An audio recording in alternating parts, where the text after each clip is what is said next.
Hi, this is Aditi Rana. Today we are starting class 6th history chapter 5 kingdoms, king and an early republic. So let's begin. Around 3000 years ago, some men were recognized as Raja by performing very big sacrifices. Example अश्वमेध यज्ञ और horse sacrifice. अध्याय 4 में हमने पढ़ा था कि पहले राजा संभवतः जन यानी लोगों द्वारा चुने जाते थे, लेकिन करीब 3000 साल पहले राजा बनाने की इस प्रक्रिया में थोड़े से परिवर्तन हमें दिखाई दिए. कुछ लोग अब बड़े बड़े यज्ञों का आयोजन कराते थे, फिर वह राजा के रूप में प्रतिष्ठित हो जाते थे. अश्वमेध यज्ञ भी एक इसी तरह का आयोजन था. इसमें क्या होता है अब वो समझते हैं.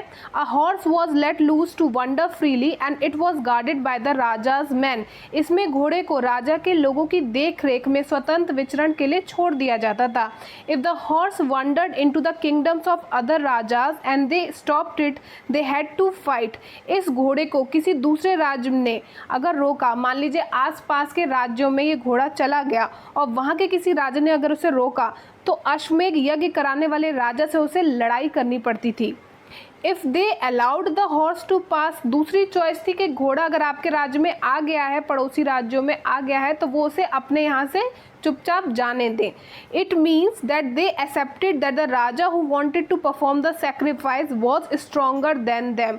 अगर अन्य राजा ने घोड़े को जाने दिया तो इसका मतलब यह होता था कि अश्वमेध यज्ञ कराने वाला राजा उनसे ज़्यादा शक्तिशाली है, ज़्यादा पावरफुल है, और यह बात वो एक्सेप्ट करते हैं. The raja who organise the sacrifice was recognised as being very powerful and all those who came brought gifts for him. इसके बाद उन राजाओं को जिन्होंने अपने राज्य से उस घोड़े को जाने दिया होता है, उन्हें आमंत्रित किया जाता है अश्वमेध यज्ञ में, और वह जिस राजा ने आयोजन किया था अश्वमेध यज्ञ का, उसके लिए ढेर सारे गिफ्ट्स लाते थे. The raja was a central figure in these rituals. इन आयोजनों में राजा का जो स्थान होता था वो मुख्य होता था. He often had a special seat, a throne और अ टाइगर स्किन. उसे राज सिंहासन या बाघ की खाल के एक विशेष आसन पर बिठाया जाता था.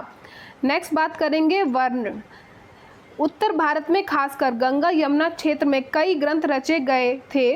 ऋग्वेद के बाद रचे होने के कारण यह उत्तर वैदिक ग्रंथ कहलाए. इसके अंतर्गत आपके आते हैं सोमवेद, यजुर्वेद, अर्थवेद तथा अन्य ग्रंथ भी शामिल हैं. पुरोहित द्वारा रचित इन ग्रंथों में विभिन्न प्रकार के अनुष्ठान और उन्हें संपन्न करने की विधियां बताई गई हैं, जिनमें सामाजिक नियमों के बारे में भी बताया गया है. तो अब हम देखेंगे वर्ण सिस्टम क्या है. पुरोहित ने लोगों को 4 वर्णों में विभाजित किया है, जिन्हें वर्ण कहते हैं. प्रत्येक वर्ण के अलग अलग कार्य पहले से ही निर्धारित होते हैं. फॉर एग्जाम्पल ब्राह्मण, क्षत्रिय, वैश्य, शूद्र. तो ये 4 वर्ण में पुरोहितों ने लोगों को डिवाइड कर दिया था और सबके काम अलग अलग थे. सबसे पहले बात करते हैं Brahmins. Study Vedas, perform rituals and receive gift. पहला वर्ण है वो है ब्राह्मण. इनका काम होता था वेदों का अध्ययन करना, अध्यापन करना यानी कि बाकियों को भी पढ़ाना, यज्ञ कराना, और उसके बाद इन्हें उपहार मिलते थे. सेकंड नंबर पे जो वर्ण है वो है आपका क्षत्रिय. They fight battle and protect people. इनका काम होता था, जो दूसरा वर्ण है वो है आपका होता था क्षत्रिय का. ये शासक होते थे. इनका काम होता था युद्ध करना और लोगों की रक्षा करना. थर्ड है वैश्य.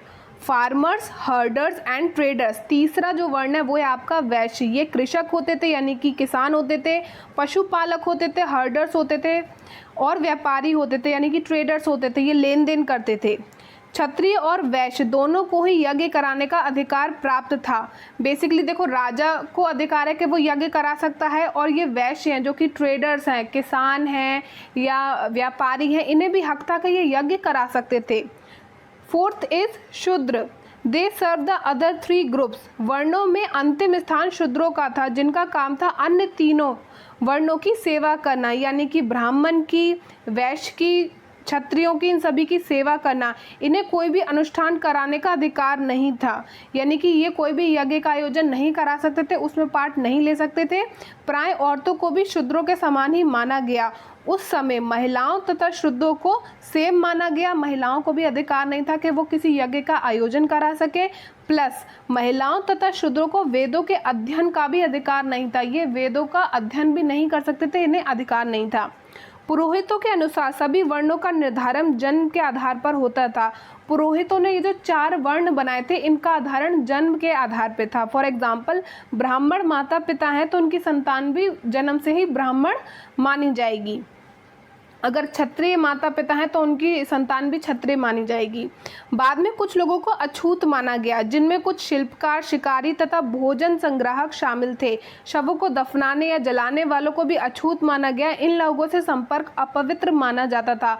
कुछ लोगों को अछूत भी माना गया, जैसे अनटचेबल कंसिडर्ड कर दिया कि अगर आप उन्हें टच कर लोगे तो आप इम्प्योर हो जाओगे, अपवित्र हो जाओगे। और ये वो लोग थे जो लाश उठाते थे, एक जगह से दूसरी जगह ले जाते थे, दफनाते थे, ये वाले काम जो लोग करते थे, तो उन्हें अछूत माना गया। कई लोगों ने ब्राह्मणों द्वारा बनाए गए वर्ण व्यवस्था को स्वीकार नहीं किया। जैसे पूर्वोत्तर क्षेत्र में इस प्रकार की असमानता बहुत कम थी। ब्राह्मणों ने जो वर्ण व्यवस्था बनाई थी, कई लोगों को ये एक्सेप्टेबल नहीं थे कि आप ऐसे कैसे बर्थ के बेसिस पे लोगों को डिफरेंशिएट कर सकते हो 4 कैटेगरीज में। और कई बार काम के बेसिस पे भी लोगों को डिवाइड कर दिया जाता था कि ये अछूत है और ये है अछूत नहीं है। तो उन्होंने बोला आप काम के बेसिस पे कैसे लोगों को डिवाइड कर सकते हो, और सभी को हक मिलना चाहिए वेदों के अध्ययन का। आप ये कैसे लोगों से अध्ययन का हक छीन सकते हो कि तुम यज्ञ नहीं करा सकते, तुम वेदों का अध्ययन नहीं कर सकते। तो कई लोग इससे डिससेटिस्फाई थे, उन्हें ये वर्गीकरण पसंद नहीं था। पूर्वोत्तर क्षेत्र में अगर हम देखेंगे तो इस तरह का जो डिफरेंस था वर्णों के आधार पर, ये वहाँ पे आपको कम देखने को मिलेगा।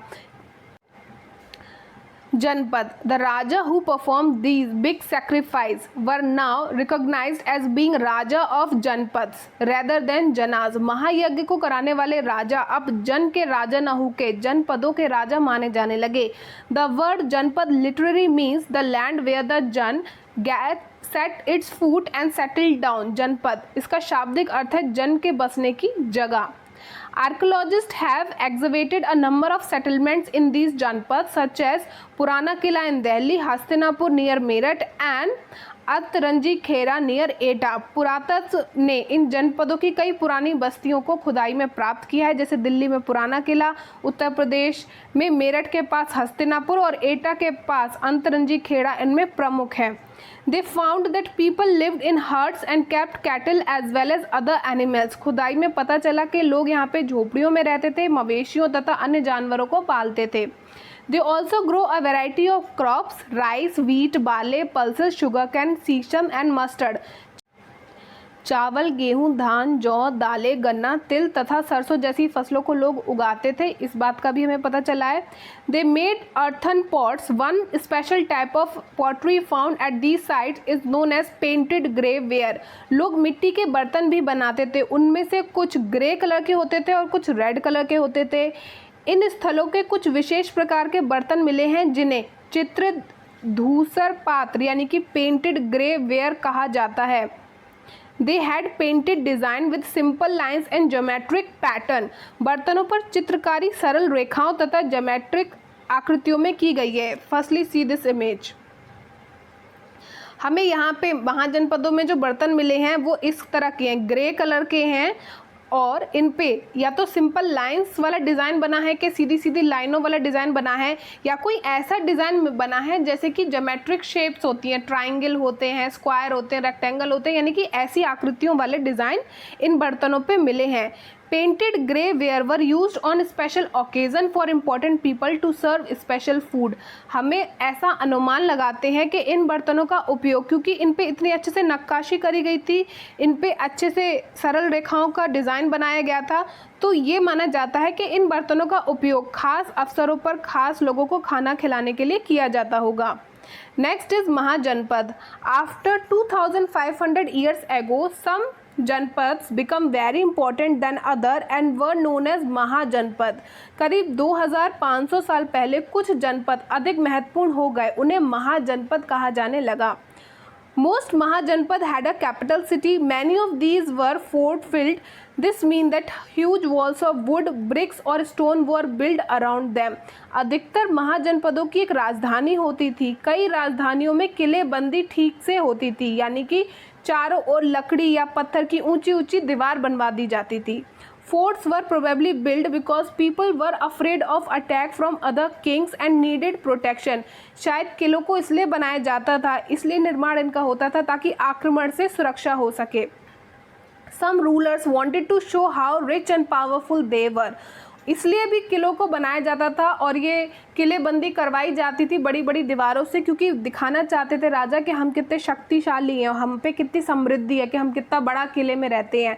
तो अपनी शक्ति और समृद्धि का प्रदर्शन करने के लिए भी बनवाते थे। Also in this way the land of the people living inside the fortified area could be controlled over easily by the king. इस तरह से किले के अंदर रहने वाले लोगों को और उस क्षेत्र पर नियंत्रण करना भी राजा के लिए बहुत ही सरल हो जाता था, आसान हो जाता था। The new rajas begin maintaining आर्मीज। पहले जो हमने पढ़ा था चैप्टर में, वहाँ पे राजा आर्मी को रेगुलर बेसिस पे मेंटेन नहीं करते थे, लेकिन अब राजा सेना को रखने लगे थे। Soldiers were paid regular salaries and maintained by the king throughout the year। अब सिपाहियों को नियमित वेतन देकर उन्हें पूरे साल के लिए रखा जाता था। Some payments were probably made using punch marked coins। कुछ भुगतान आहत सिक्कों के रूप में होता था, जिनके बारे में हम अगले चैप्टर में पढ़ेंगे। नेक्स्ट इज टैक्सेस यानी कि कर। Collected for building huge forts and maintaining big armies. महाजनपदों के राजा विशाल किले बनवाते थे, बड़ी सेना रखते थे। तो बड़ा किला है तो उसमें आपको बहुत सारे कर्मचारियों की भी ज़रूरत होगी, आपको प्रचुर मात्रा में संसाधनों की भी ज़रूरत होगी, बहुत सारी चीज़ों की ज़रूरत होगी। इसके लिए नियमित रूप से अब वो कर वसूलने लगे थे, यानी कि टैक्स लेने लगे थे। Taxes on crop fixed at 1/6 of the produce, this was known as bhag और अ शेयर। फसल, जो फसल उपज होती थी, जो किसान फसल उगाता था, उस पर 1/6 यानी कि जितनी भी फसल उगाई है उसका 1/6, उसका 6वां भाग यानी कि शेयर दिया जाता था as a tax. There were taxes on crafts person as well. For example, a weaver or a smith had to work for a day every month for the king। जो कारीगर होते थे, जो बुनकर होते थे, लोहार होते थे, सुनार होते थे, उन्हें भी टैक्स देना पड़ता था, लेकिन उनका तरीका अलग था। उनसे कहा जाता था कि आपको महीने में एक दिन राजा के लिए काम करना होगा। अगर आप बुनकर हो तो एक दिन महीने में राजा के लिए आप कुछ बुनोगे, सुनार हो तो एक दिन महीने में राजा के लिए कुछ बनाओगे। Herders were also expected to pay taxes in the forms of animal and animal produce। जो पशुपालक होते थे, जो जानवरों को पालते थे, उन लोगों से भी टैक्स कलेक्ट किया जाता था। या तो वो अपना कोई जानवर दे देते थे उपहार के रूप में या टैक्स के रूप में राजा को, या फिर उनके उत्पाद देते थे। फॉर एग्जाम्पल, अगर किसी पे गाय है तो वो उसका दूध भी दे सकता है एज ए टैक्स, और चाहे तो वो अपनी गाय भी दे सकता है। Taxes on goods that were brought and sold through trades. व्यापारियों को सामान खरीदने बेचने पर भी कर देना पड़ता था। Hunters and gatherers also had to provide forest produce to the raja. जो आखेटक थे या संग्राहक थे, जो जंगलों से प्राप्त वस्तुओं पर निर्भर थे जीने के लिए, वो भी जंगल से जो भी प्राप्त करते थे उसमें से थोड़ा हिस्सा एज ए टैक्स देना उन्हें पड़ता था। Next is change in agriculture. इस समय में कृषि में कुछ परिवर्तन हुए, अब हम उन्हें देखते हैं। 2 बड़े परिवर्तन हुए। 2 major changes in agriculture around this time. कृषि के क्षेत्र में 2 बड़े परिवर्तन हुए। First was growing use of iron ploughshares, यानी कि पहले लकड़ियों के हल इस्तेमाल किए जाते थे, लेकिन बाद में अब लोहे के बने हलों का इस्तेमाल होने लगा। हल के फाल अब लोहे के बनने लगे। इसका मतलब अब कठोर ज़मीन को लकड़ी के फाल की तुलना में लोहे के फल से आसानी से खोदा जा सकता था। इसकी वजह से फसलों की जो उपज थी वो बहुत ज़्यादा बढ़ गई थी। दूसरा जो परिवर्तन हुआ था वो ये था, second change was people begin transplanting paddy. पहले लोग क्या करते थे, बीजों को छिड़क देते थे ज़मीन पे। तो उसमें क्या थे, जो अच्छे बीज होते थे या कुछ ही बीज थे जिन्हें पानी भी मिलता था, मिट्टी भी मिलती थी, सिर्फ वही सर्वाइव कर पाते थे और फसल कम होती थी। लेकिन अब लोगों ने क्या किया, अब उन्हें पहले तो उन बीजों को अलग से वो उगा लेते थे। जब वो नन्हे नन्हे पौधे हो जाते थे उसके बाद उन्हें वो मिट्टी में दबा देते थे। तो इस वजह से क्या थी, फसल बढ़ गई थी। धान के पौधों का रोपण शुरू हुआ, अर्थात खेतों में बीज ना छिड़क कर धान उप जाने यानी कि थोड़ा उगाए पौध तैयार होने के बाद उसका रोपण शुरू किया जाता था। अब पहले की तुलना में ज़्यादा पौधे जीवित रह जाते थे, इसकी वजह से पैदावार बहुत ज़्यादा बढ़ गई थी।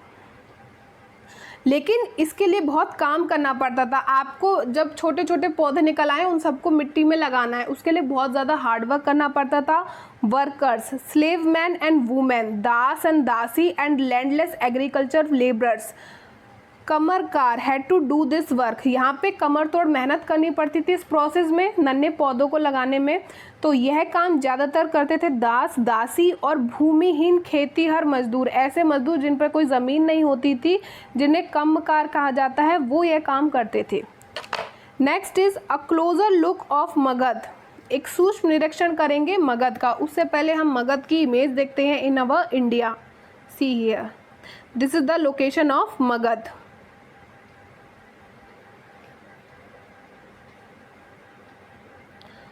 Magadh became the most important mahajanapada in about 200 years। Magadha 200 साल के भीतर सबसे महत्वपूर्ण महाजनपद बन गया था। Many rivers such as Ganga and Son flowed through Magadh. सोन और गंगा जैसी नदियां मगध से होकर बहती थी। This was important for, इससे बहुत ज़्यादा फायदे मगध को हो रहे थे। ट्रांसपोर्ट यानी कि यातायात कर सकते हो आप, बोट से नदियां बहती हैं तो इजीली यातायात कर सकते हो। वाटर सप्लाईज, वहाँ पे जल का वितरण बहुत था, यानी कि जो भी पानी है उसे आप यूज़ कर सकते हो इरिगेशन में, अच्छी फसल कर सकते हो, आपको दूसरों पे डिपेंड नहीं रहना पड़ेगा। मेकिंग द लैंड फर्टाइल, क्योंकि यहाँ पे ये दोनों नदियाँ बहती थी, इस वजह से यहाँ की ज़मीन बहुत ज़्यादा उपजाऊ थी तो फसल बहुत अच्छी होती थी, यानी कि बहुत प्रॉस्परस जगह थी Magadh. Parts of Magadh were forested, एक हिस्सा जंगलों से भी भरा हुआ था मगध का, क्योंकि यहाँ की जो ज़मीन थी वो बहुत ज़्यादा उपजाऊ थी। Elephants were captured and trend for the army, यहाँ पे हाथियों को पकड़कर उन्हें प्रशिक्षित करके सेना में शामिल कर लिया जाता था।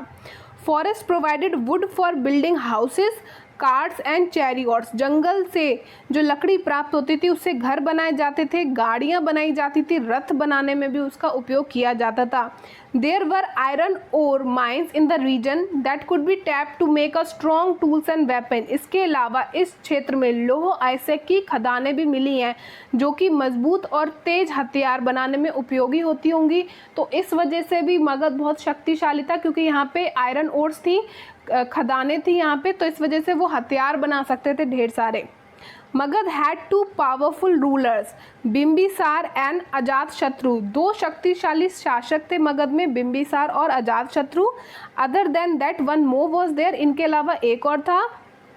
Mahapadmananda was another important ruler, he extended his control up to the north west part of the सब continent.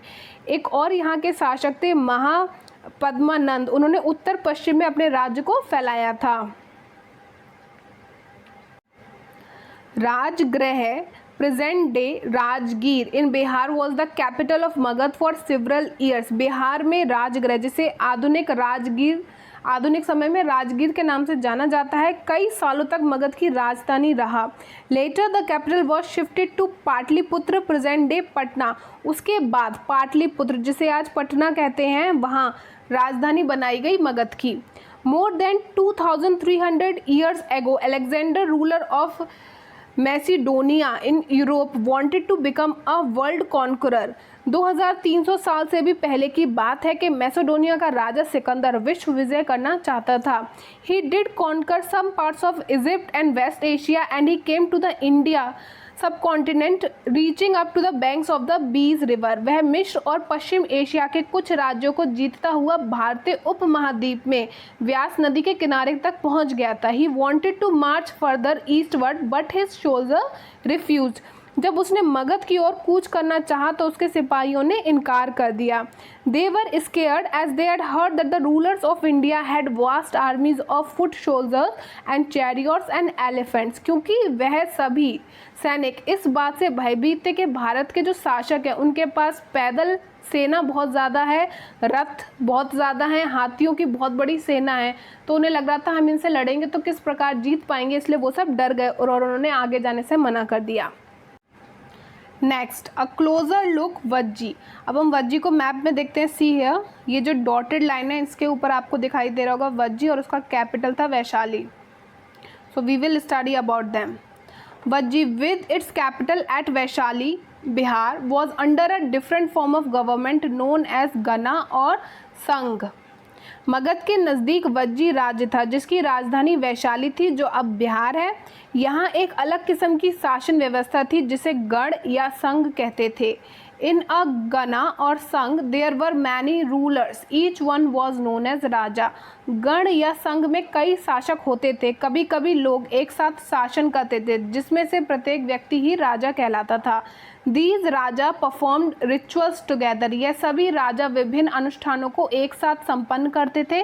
They also met in assemblies and decided that what had to be done and how through discussion and debate. सभा में बैठ के ये बातचीत और बहस वाद विवाद के जरिए यह तय करते थे कि क्या करना है और किस तरीके से करना है। शत्रुओं के आक्रमण से निपटने के लिए वह मिलकर चर्चाएं करते थे। Women dasa and kammakara could not participate in this assembly. स्त्रियां, दास तथा कम्मकार इन सभाओं में हिस्सा नहीं ले सकते थे। Both the Buddha and Mahavira belong to ganas और संघ। बुद्ध और महावीर दोनों ही गण या संघ से संबंधित थे। Firstly we will understand what is gana और sangha. See this. Gana is used for a group that has many members. गण शब्द का प्रयोग किया जाता था कई सदस्यों वाले समूह के लिए, जबकि संघ मीन्स ऑर्गेनाइजेशन और एसोसिएशन। संघ अर्थात संगठन या सभा। Some of the most vivid description of life in the संघ can be found in Buddhist book। बौद्ध साहित्य में संघ के जीवन का बहुत ही सजीव वर्णन आपको देखने को मिलेगा। दीघ निकाय, a famous Buddhist book, contains some of the speeches of the Buddha. It also contains an account of the Vajji। दीघ निकाय एक प्रसिद्ध बौद्ध ग्रंथ है जिसमें बुद्ध के कई व्याख्यान यानी कि स्पीचेस आपको देखने को मिलेंगे, और इस पुस्तक में वज्जी राज के बारे में भी कुछ चीज़ें हैं, कुछ व्याख्यान हैं जो आपको देखने को मिलेंगे। Raja of popular kingdoms tried to conquer the sangha, nevertheless they lasted for a very long time till about 1500 years ago। कई शक्तिशाली राजा इन संघों को जीतना चाहते थे, इसके बावजूद इन संघों का राज अब से लगभग 1500 साल पहले तक चलता रहा। Then the last of the गणा और संघ were conquered by the Gupta rulers. इसके बाद गुप्त शासकों ने गण और संघ पर विजय प्राप्त कर उन्हें अपने राज्य में शामिल कर लिया। तो यहाँ पे समाप्त होता है गण और संघ, क्योंकि उनको कैप्चर करके अपने राज्य में लास्ट में गुप्ता रूलर्स ने शामिल कर लिया था। अब हम पढ़ते हैं इंडिया के बाहर, एल्सवेयर। जब यहाँ पे ये सब हो रहा था तो बाहर क्या हो रहा था, elsewhere. 2500 years ago, the people of Athens, Greece, set up a form of government. It was called a democracy. It lasted for about 200 years. 2500 साल पहले एथेंस के लोगों ने एक शासन व्यवस्था की स्थापना की थी जिसे प्रजातंत्र या गणतंत्र कहते थे, यानी कि डेमोक्रेसी कहते थे। यह व्यवस्था लगभग 200 सालों तक चली। All free men over the age of 30 years were recognized as full citizen। इसमें 30 साल से ऊपर के उन सभी पुरुषों को पूर्ण नागरिकता दी थी, यानी कि वहाँ पे जो भी पुरुष थे जो 30 साल से ज़्यादा की आयु के थे उन सभी को नागरिक सिटीजन माना गया था। Note, women, foreigners, slaves, merchant, craftsperson were not treated as citizen. महिलाएं, दास, बाहर से आए हुए व्यापारी जो कि बाकी देशों से आए थे, जो मुसाफिर थे, उन्हें सिटीजन यानी कि नागरिक नहीं माना जाता था। There were assembly at least 40 times a year to decide on important matter। साल में लगभग 40 बार सभाओं का आयोजन किया जाता था, यानी कि मीटिंग्स बुलाई जाती थी ताकि ज़रूरी मुद्दों पर विचार विमर्श किया जा सके। All citizen could attend this meeting। सभी सिटीज़न यानी कि जो नागरिक थे वो इन मीटिंग्स को अटेंड कर सकते थे। अभी हमने देखा कि कौन कौन सिटीज़न नहीं थे, औरतें नहीं थी, जो वर्कर्स थे, जो स्लेव्स थे वो नहीं थे, जो व्यापारी थे, बाहर से आए हुए फॉरेनर्स थे वो नहीं थे।